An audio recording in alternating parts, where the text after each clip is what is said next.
दोस्तों good evening. अच्छा, काफी ज्यादा आपके जो है प्रश्न है शेयर्स को लेकर के, तो एनालिसिस करेंगे। और आप लोगों ने कहा है कि कहीं ना कहीं आईपीओ जो आते हैं नए, उन्हें भी जो है आप इंक्लूड कीजिए एनालिसिस वीडियो में डेली। तो 2 मिनट चर्चा आईपीओ पर भी होगी। दोस्तों स्वागत है आपका आपके अपने चैनल टीके मनी में। मेरा नाम है Tribhuvan, NSM certified in equity derivatives में। और जो नए लोग हैं वो टेलीग्राम चैनल पर आ सकते हैं, वो टीके मनी सर्च कर सकते हैं। 3400 मेंबर्स पहले से मौजूद हैं। अगर आप भी चाहें टेलीग्राम चैनल ज्वाइन कर सकते हैं। टीके मनी आपको सर्च करना है और आप टेलीग्राम पर आ सकते हैं। तो चलिए चर्चा की शुरुआत करते हैं। सबसे पहले एनालिसिस हम करेंगे मिसेस बेक्टर्स फूड आईपीओ के बारे में। देखिए, एक चीज आपको याद रखनी है कि ये जो आईपीओ आया है, आपको पता है इससे पहले मार्केट में जितने भी एफएमसीजी शेयर्स हैं उन्होंने इन्वेस्टर्स के वेल्थ क्रिएट किए हैं, चाहे वो यूनिलीवर हो, चाहे वो आपका ब्रिटानिया हो जो कि बिस्किट सेगमेंट में, और बाकी अब नेस्ले हो, सब ने किया है। और आपने देखा बर्गर किंग के वक्त भी जो है मैंने क्या कहा था, बर्गर किंग पैसे तो बना के देगा, लिखी हुई बात है, कोई बड़ी बात थी नहीं।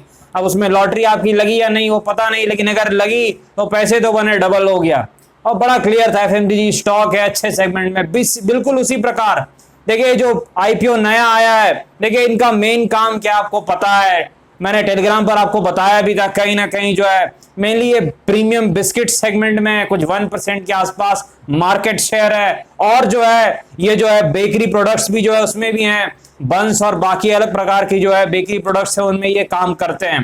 देखिए ये जो सेगमेंट है काफी कॉम्पिटिटिव सेगमेंट है, यानी काफी प्लेयर्स हैं इसमें, बिग प्लेयर्स भी हैं। लेकिन एक खासियत इस कंपनी की एक्सपैंड कर रही है, ग्रो कर रही है। और जो सेगमेंट है, जो फूड रिलेटेड जो सेगमेंट है, ये काफी बड़ा सेगमेंट है। इंडिया में देखिए काफी ग्रोथ बाकी है यहाँ पर।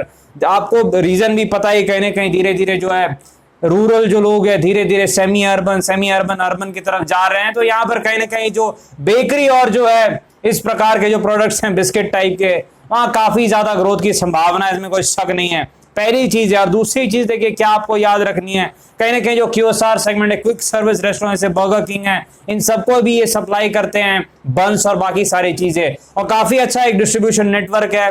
कंपनी तो अच्छी लग रही है कहीं ना कहीं। और दूसरी चीज देखिए, अगर आप इनकी जो है परफॉर्मेंस देखेंगे ईयरली, तो अगर आप देखेंगे 2018 में वो 5,697 मिलियन के आसपास ये दिखा रहे हैं कि इनका जो है रेवेन्यू था, और वो बढ़ करके जो है कहीं ना कहीं जो है देखिए 31 मार्च 2020 पे 7649 मिलियन के आसपास हो चुका है। इसका मतलब बढ़ोतरी तो दिखी है।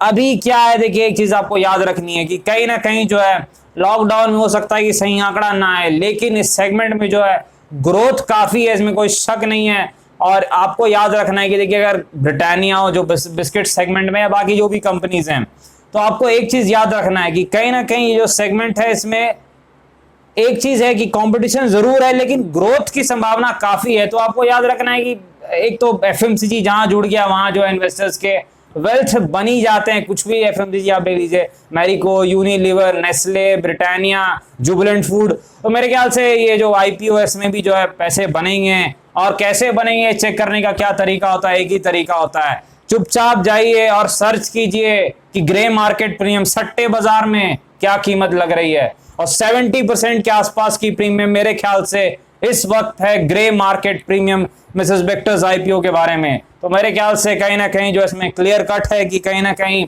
अगर आपकी लॉटरी लग गई, यानी आपको अलॉटमेंट मिल गई, तो लिस्टिंग गेन्स, यानी जिस दिन आईपीओ की लिस्टिंग होगी उस दिन अच्छे खासे प्रॉफिट हो सकते हैं अगर आपकी लॉटरी लग गई। तो याद रखिएगा। और बाकी आगे क्या वो लिस्ट होने के बाद देखा जाएगा। वो लिस्ट होने के बाद देखिए टेक्निकल एनालिसिस तो पॉसिबल नहीं, वो तो कम से कम 6 महीने हो जाएंगे लिस्ट होने के बाद, तभी करेंगे। लेकिन अभी जो है लिस्टिंग गेन्स मिलेंगे तो लगभग तय ही दिख रहे हैं। बर्गर किंग ने भी काफी ज्यादा प्रॉफिट दिया है इन्वेस्टर्स को जिनकी लॉटरी लगी है। उसी प्रकार से अगर लग जाती है तो अच्छा है। और कहीं ना कहीं आप पूछते हैं कि क्या मैं अप्लाई कर रहा हूं, देखिए आपको पता है, मैंने पहले ही बताया, मैं कभी भी किसी भी आईपीओ में अप्लाई नहीं करता, चाहे वो कितना भी अच्छा हो। ना ही मैंने पहले किया और ना भी करता हूं, ना ही आगे करूंगा। मेरा कुछ और तरीका है काम करने का, तो उस चीज का ध्यान दीजिएगा। और यहाँ पर वैसे इस आईपीओ में आपके पैसे बनेंगे, इसमें कोई शक नहीं है इस वक्त पर, जब तक मार्केट ही क्रैश ना कर जाए। अगर मार्केट क्रैश करेगा तो कुछ नहीं, अदरवाइज पैसे बनने के चांसेस बहुत ज्यादा हैं, इस चीज को याद रखिएगा। चलिए अगला जो स्टॉक है आरकॉम के पास चलते हैं। देखिए रिलायंस कम्युनिकेशन, देखिए रिलायंस कम्युनिकेशन के बारे में काफी ज्यादा आपके सवाल आए हैं। आरकॉम को जो है मैं उतने ठीक तरीके से देखिए फंडामेंटली ट्रैक नहीं करता, तो मुझे नहीं पता कि क्या चीजें हो रही है, लेकिन टेक्निकली जरूर बताना चाहूंगा क्योंकि काफी ज्यादा जो है कमेंट सेक्शन में आपके सवाल आए आरकॉम के ऊपर। तो एक चीज आपको याद रखनी है, देखिए ये जो स्टॉक है ये भी सर्किट स्टॉक है, तो यहां पर भी आपको याद रखना है कि टेक्निकल एनालिसिस उस प्रकार अच्छे से काम नहीं करती है, लेकिन फिर भी प्राइस एक्शन और वॉल्यूम देकर हम प्रयास जरूर करेंगे कुछ लेवल हमें मिल जाए। और देखिए प्राइस एक्शन वॉल्यूम क्या बताता है कि 3 रुपीज से लेकर के 3.5 रुपीज एक बहुत बड़ा रेजिस्टेंस है आरकॉम में। 3 से 3.5 एक बड़ा रेजिस्टेंस है। रेजिस्टेंस क्या होता है? वो एरिया जहां से प्रॉफिट बुकिंग और गिरावट आती है, और मेरे ख्याल से आज कुछ लोअर सर्किट सा लगा हुआ दिख रहा है जो मैं देख रहा हूं, वॉल्यूम भी तगड़े हुए हैं। इसका मतलब आप पूछेंगे कि सपोर्ट कहां पर है। देखिए पहला जो सपोर्ट चार्ट्स पर दिख रहा है वो 2 रुपीज के आसपास है, इस चीज को आप याद रखिएगा। और जो नेक्स्ट सपोर्ट है वो 1.6 रुपीज, यानी फर्स्ट सपोर्ट जो है टेक्निकल सपोर्ट आरकॉम का चार्ट पर जो दिख रहा है वो 2 रुपीज के आसपास है, और सेकंड सपोर्ट कहां पर है? 1.6 रुपीज के आसपास पे। देखिए ये जो छोटे स्टॉक्स होते हैं कहीं ना कहीं बहुत वॉलेटाइल होते हैं, प्लस ये सर्किट स्टॉक भी है, इसकी एनालिसिस करना बहुत आसान नहीं है, और फंडामेंटली मैं ट्रैक भी नहीं करता, इसलिए मैं कहीं ना कहीं जो है प्रयास कर रहा था कि नहीं करूं, लेकिन काफी ज्यादा आप लोगों ने पूछा तो मैंने कहा लेवल जरूर बता दूं। जो दिख रहा है चार्ट पर 3 से 3.5 प्रॉफिट बुकिंग जोन है, और 1 मेरे ख्याल से गिरावट तो आ भी चुकी है, और 1.5 1.6 जो है वो एक सपोर्ट है, ठीक ठाक सपोर्ट चार्ट पर दिख रहा है, क्योंकि ढंग की कंसोलिडेशन हुई थी। और अगर शॉर्ट टर्म सपोर्ट कहिएगा तो 2 रुपीज के आसपास है, तो याद रखिएगा। लेकिन यहाँ उन्हीं लोगों को काम करना है जो बहुत ज्यादा रिस्क ले सकते हैं। ये बहुत ज्यादा हाई रिस्क हाई रिटर्न वाला शेयर है, बहुत वॉलेटाइल शेयर है। ये लार्सन और बाकी कंपनीज की तरह नहीं है, यूनिलीवर की जो है कम वॉलेटिलिटी दिखाता है, ये बहुत ज्यादा वॉलेटिलिटी दिखाता है। सर्किट स्टॉक्स हैं, तो अगर आप सही हुए तो प्रॉफिट भी ज्यादा, और गलत हुए तो फिर एग्जिट भी नहीं मिलेगा, लॉस भी ज्यादा। दोनों तरफ काम करती है ये चीजें, high risk high return high reward, आपको पता है। वही लोग काम करें जो ज्यादा जोखिम ले सकते हैं आरकॉम में। और फंडामेंटल मुझे पता नहीं है तो मैं ज्यादा कुछ कहना नहीं चाहूंगा। चलिए साउथ बैंक के पास चलते हैं। साउथ इंडियन बैंक, देखिए मेरे पास भी है साउथ इंडियन बैंक, 1 या 2 साल से मेरे ख्याल से मेरे पोर्टफोलियो में अच्छा स्टॉक है। देखिए साउथ बैंक अच्छा स्टॉक है, ये 30 रुपए के आसपास हुआ करता था और वहीं से इसने गिरावट दिखाई है। देखिए फंडामेंटली एक ठीक स्टॉक है साउथ बैंक, जो है पुराना बैंक है। एक चीज आपको याद रखनी है, ये जो ओल्ड एज बैंक्स है कहीं ना कहीं जो है इनको प्ले करने का तरीका एक ही है टेक्निकली, कि जब ये अच्छी खासी गिरावट दिखाएं तब आप इन्हें एक्युमुलेट करें, और फिर जब ये ऊपर की तरफ जाएं तब आप जो है प्रॉफिट बुकिंग कर लें। साउथ बैंक देखिए कहीं ना कहीं जो पहला सपोर्ट जोन साउथ बैंक में दिख रहा है चार्ट पर वो 8 रुपीज के आसपास है। 8 रुपीज के आसपास टेक्निकली एक पहला सपोर्ट है, और जो रेजिस्टेंस है वो मेरे ख्याल से 11 के आसपास है। साउथ बैंक देखिए बुक वैल्यू मेरे ख्याल से 20-25 के आसपास है इसकी बुक वैल्यू, जैसा मुझे याद है। और पी रेशो के हिसाब से भी ये सस्ता है, लेकिन मार्केट का एक तरीका है कि वो ओल्ड एज बैंक्स को कम पी रेशो देते हैं, कम प्राइस टू अर्निंग रेशो देते हैं। एक मार्केट का एक अपना तरीका है। देखिए एक ठीक न्यूज इसमें आई है, इन्होंने कुछ फंड रेज करने का प्लान किया है, और फंड रेजिंग कहीं ना कहीं अगर ठीक प्राइस पर हो तो एक बैंक के लिए अच्छा रहता है, क्योंकि उससे क्या होती है, बुक वैल्यू जो होती है एक बैंक की बढ़ती है अगर आप बुक से ऊपर रेज करें तो। लेकिन अगर आप बुक से नीचे रेज करें, मेरे ख्याल से बुक से नीचे ही रेज करना पड़ेगा नहीं, लेकिन फिर भी ठीक है, आप कहीं ना कहीं अगर फंड रेज कर पा रहे हैं तो एक अच्छी बात होती है बैंक्स के लिए, क्योंकि उन्हें फंड्स की काफी ज्यादा जरूरत होती है। चलिए चलते हैं जी एंटरटेनमेंट के पास। थोड़ी जो है एंटरटेनमेंट यहाँ पर स्टॉक में भी दिख रही है, गजब की तेजी दिखाई है जी एंटरटेनमेंट में। देखिए आखिरी बार जब मैंने इसे ट्रैक किया था 180 के आसपास कुछ था, और मैंने कहा था कम से कम 220-30 तो जा सकता है, जो इसका एक रेजिस्टेंस दिख रहा था, और वहां तक जा चुका है। फंडामेंटली देखिए थोड़ा वॉलेटाइल स्टॉक जरूर है, लेकिन कहीं ना कहीं एक अच्छी कंपनी है जो कि बुरे दौर में चल रही थी काफी टाइम से, एक बेयर मार्केट में। मेरे ख्याल से 2 साल से ये चल रहा है बेयर मार्केट में। 2019 के फरवरी से ये बेयर मार्केट स्टार्ट हुआ है जी एंटरटेनमेंट का। लेकिन आपको याद रखना है कि कहीं ना कहीं टेक्निकल लेवल्स क्या है जो बहुत इंपॉर्टेंट होते हैं जी एंटरटेनमेंट में। देखिए टेक्निकल लेवल जो बहुत इंपॉर्टेंट है जी एंटरटेनमेंट में, वो सपोर्ट जो दिख रहा है जी एंटरटेनमेंट का वो कुछ 200 के आसपास है। देखिए स्टॉक जो है अच्छी तेजी दिखा रहा है। एक बार आज जिस लेवल पर ये क्लोज दिया है ये कहीं ना कहीं रेजिस्टेंस के आसपास आ गया है, लेकिन जो कैंडल यहां पर रेजिस्टेंस से टकरा रही है वो ताकतवर कैंडल है। एक बार इसे ये निकाल दे इस रेजिस्टेंस जोन को, और फिर आपको 250 से लेकर के 300 जो आखिरी बड़ा रेजिस्टेंस, 300 बहुत बड़ा रेजिस्टेंस है।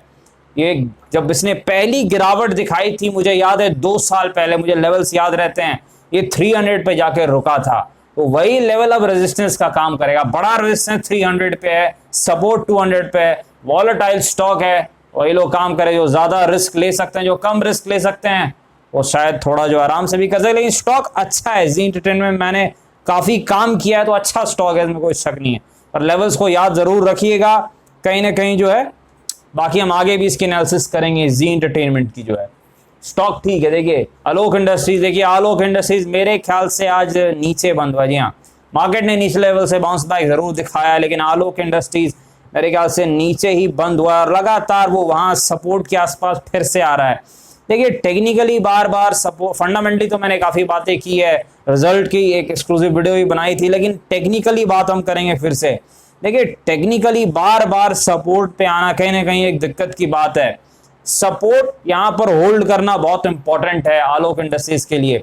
देखिए 221 22 ये जो जोन है, ये सपोर्ट जोन है शॉर्ट टर्म का। लेकिन आपको एक चीज जरूर याद रखनी है, जो मैंने आपको टेक्निकल एनालिसिस वीडियो में बताया था, अगर बार बार एक सपोर्ट जोन टच हो तो चांसेस है कि वो ब्रेक भी हो सकता है, याद रखिएगा। तो 21 22 लगातार टच हो रहा है, मेरे ख्याल से ये दूसरी तीसरी बार जो है टच होने के जो है फिराक में है। तो अगर ये लेवल होल्ड नहीं करता है तो फिर शॉर्ट टर्म में, सारी चर्चा शॉर्ट टर्म की होती है टेक्निकल एनालिसिस में, और शॉर्ट टर्म में फिर दिक्कत हो सकती है स्टॉक में, आप याद रखिएगा। क्यों? क्योंकि ये रेजिस्टेंस को नहीं निकाल पा रहा है। इस बार तो मुझे उम्मीद थी कि रेजिस्टेंस निकाल लेगा 2730 का जो है, कम से कम वहां टच तो करेगा, लेकिन कहीं ना कहीं रिवर्स इसने कर दिया है।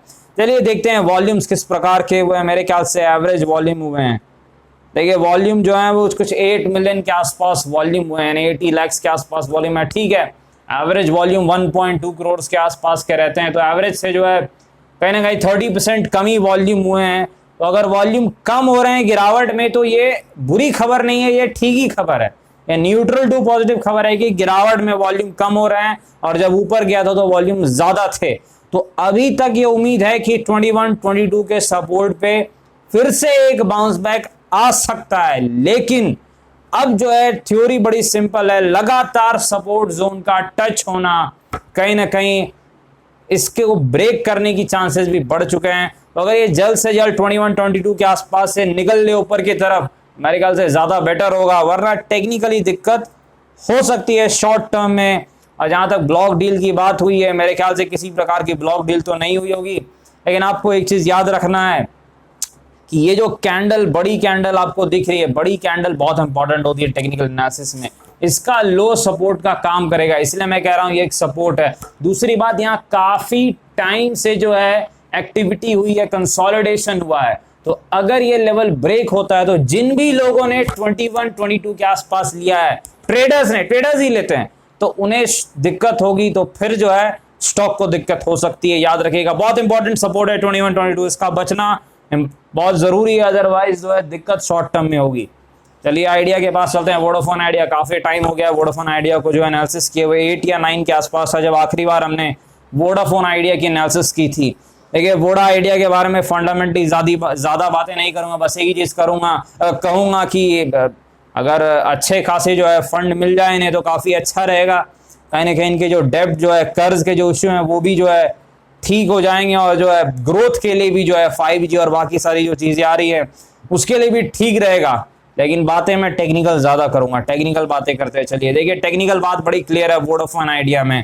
1213 जो बड़ा रेजिस्टेंस था, जहां मैंने प्रॉफिट बुक करने के लिए भी कहा था, बहुत पहले 3-4 महीने की पहले की बात है, अभी ये रॉकेट बन रहा था, और उस वक्त मैंने कहा था ये प्रॉफिट बुकिंग का लेवल है, और देखिए सब लोग कह रहे थे ऊपर जाएगा और वहां से नीचे आ गया। और जब ये 7.58 के आसपास गया तो मैंने कहा एक अच्छा सपोर्ट जोन है, ट्रेडर्स के लिए एक बाउंस बैक दिखा सकता है, और इस वक्त 10 रुपीज के आसपास भी है। याद आपको क्या रखना है, बिल्कुल शॉर्ट टर्म जो सपोर्ट रेजिस्टेंस है 10.5, यानी 10.5 के ऊपर चला जाए तो अगला टारगेट 12 के आसपास है, टेक्निकली 12.5, यानी 20% है इसके लिए, 2 रुपए 20% है वोडाफोन आइडिया के लिए, याद रखिएगा। और टेक्निकल फर्स्ट सपोर्ट कहां है वोडा आइडिया का, 9.5 रुपए, और बिग सपोर्ट कहां है 7.5 रुपीज। बिग सपोर्ट 7.5 रुपीज है वोडाफोन आइडिया के लिए, और जो है ट्रेडर्स का सपोर्ट है 9.5। इसका मतलब क्या है, इस दायरे को जैसे ही ब्रेक करता है हो सकता है हम टेलीग्राम पर ट्रेड भी करें, और कहीं ना कहीं एक बड़ी मूवमेंट भी शॉर्ट टर्म में दिख सकती है। सारी चर्चा शॉर्ट टर्म की है, लॉन्ग टर्म की कुछ नहीं। देखिए यहाँ पर जो है यस बैंक के पास चलते हैं फिर से। यस बैंक ने आज एक बाउंस बैक दिखाया है। देखिए आपको याद होगा कि 21-22 के आसपास का जब लेवल था, मैंने कहा था देखिए स्टॉक अच्छा है, लेकिन अच्छा किस प्राइस पर था, 12-13 के आसपास, जो मैं कह रहा था बहुत बड़ा सपोर्ट था, 11-12 का जो सपोर्ट था। तो वहां से एक अच्छी बाउंस बैक डबल भी हो गया, फिर उसी लेवल से इसने गिरावट दिखाई। यहां से हमने डिस्कस किया जो है 22-25 बड़ा रेजिस्टेंस था, 21 के आसपास मैंने आपको वीडियो बना के अपडेट कर दिया कि लेवल आ गया है, प्रॉफिट बुकिंग आ सकती है, प्रॉफिट बुकिंग आ गई। अब ये सपोर्ट के अंदर आ चुका है। 16-18 एक टेक्निकल सपोर्ट जोन था, जो पहले रेजिस्टेंस जोन हुआ करता था, और बिल्कुल टेक्निकल सपोर्ट जोन पर आकर के एक बाउंस बैक जरूर दिखाया है, लेकिन देखना होगा बाउंस बैक सस्टेन होता है कि नहीं। आज वॉल्यूम ठीक है, थोड़ा ठीक ठाक हुआ है, मेरे ख्याल से 467 मिलियन के आसपास वॉल्यूम हुआ है, यानी 46.7 करोड़ के वॉल्यूम हुए हैं, और ठीक है वॉल्यूम तो तगड़े हो रहे हैं आजकल कुछ दिनों से। लेकिन आपको याद रखना है 16-18 एक इंपॉर्टेंट सपोर्ट लेवल है यस बैंक के लिए। रेजिस्टेंस कायम है, 22-25 is the new resistance for yes bank stock. तो आपको जो है इस हिसाब से अगर काम करना है आप कर सकते हैं, काफी फायदा होगा। डिस्क्लेमर आपको पता है, वीडियो एजुकेशनल पर्पस के लिए कृपया अपने फाइनेंशियल एडवाइजर से बातचीत करके कोई फैसला है, बाजार में काफी जोखिम है, ध्यान से काम करें। धन्यवाद।